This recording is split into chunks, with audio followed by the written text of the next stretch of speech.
The Gosun travel mug, incorporating a 12-volt heater and a French press. The ideal way for off-grid or on-the-go coffee? Let's find out.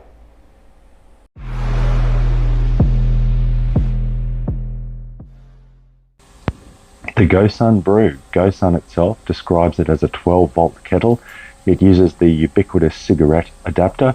They say it drains about 120 watts of power, and it can take anywhere from 5 to 30 minutes to get the water to 90 degrees C or 190 degrees Fahrenheit. The capacity is 14 ounces or 414 milliliters. It has a double insulated wall, so it should keep your bevies hot for hours. They say that the lid is fully sealed, so in the unfortunate event that it gets knocked over, you shouldn't get any spillage. So I'm going to do a test. We're going to make a French press coffee using a Bluetti power bank. We'll see how long it takes to get to temperature, and we'll measure the temperature when we get there. All right, let's have a look. Let's make a French press coffee. I've filled it up. There's a fill line on the outside. Unfortunately, there isn't one on the inside, but you have to eyeball it. You get pretty close to the top. So I've got the cigarette adapter. We're going to use a Bluetti power bank, and I'm going to time how long this takes. So let's throw the old cigarette port in. All right, 117 watts according to the power bank. You can see the red light has come on. It goes green when it's done. They say to leave the lid open while the water is warming. So you can see I've got a very sturdy latch there to keep the fluids in to avoid spillage. So I'm going to drop this in and leave the lid open. Hit the start button. We're probably 30 seconds late. I'll add to that in the final result.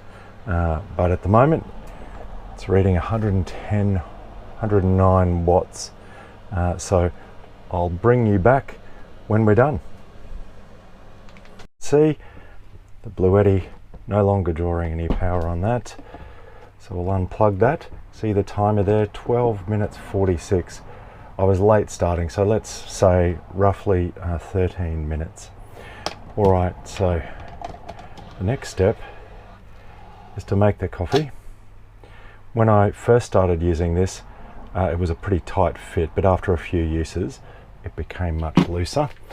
So Gosun say to use 2 heaped tablespoons of ground coffee. So try not to get bloody coffee everywhere. I don't know about you, but these coffee grains invariably end up somewhere they're not supposed to be. Exhibit A. They say, I learnt a new brewing term. It's called steeping. You look like a barista. So they suggest that you give this a little bit of a stir, just to mix that around a little bit. And so I'm going to place that back on the top without submerging that part. And I'm going to screw the lid on.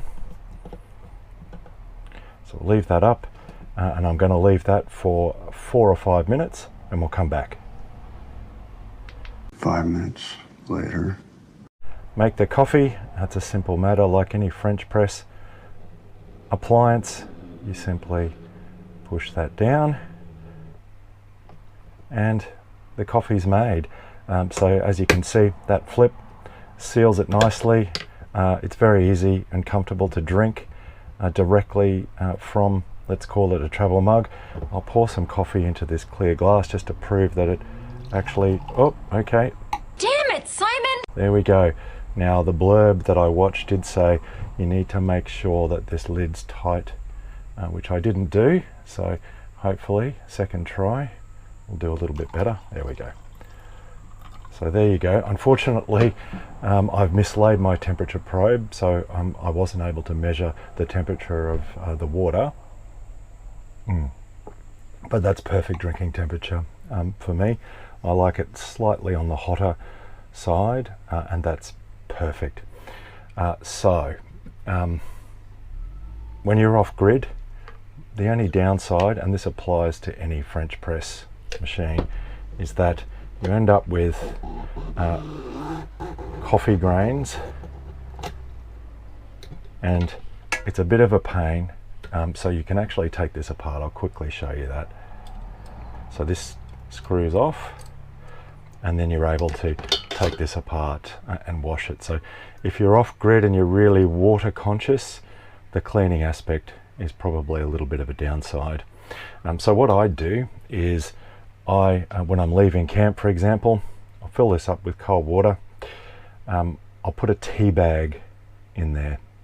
I know that's probably sacrilege to tea connoisseurs. You Philistine. But I find it really convenient to place this in the front of the vehicle, plug it into the cigarette adapter, and probably 5 minutes later I've got a nice hot tea. And that's because, as I understand it, when the car's running and you're using the cigarette adapter, you're getting more voltage, so it takes less time to come to temperature. All right, let's do a wrap up. The Gosun Brew sells for $99 US on their website. I picked it up from an Australian distributor, Aussie Storm Shop Supplies, from memory, for $199 Australian. I absolutely recommend this product. It's well made. It's great for making off-grid coffee or tea. It uses minimal power, and I in particular love using it when I set off for a drive. All right, that's it for this one. Thank you for watching. I'll see you on the next one. Cheers.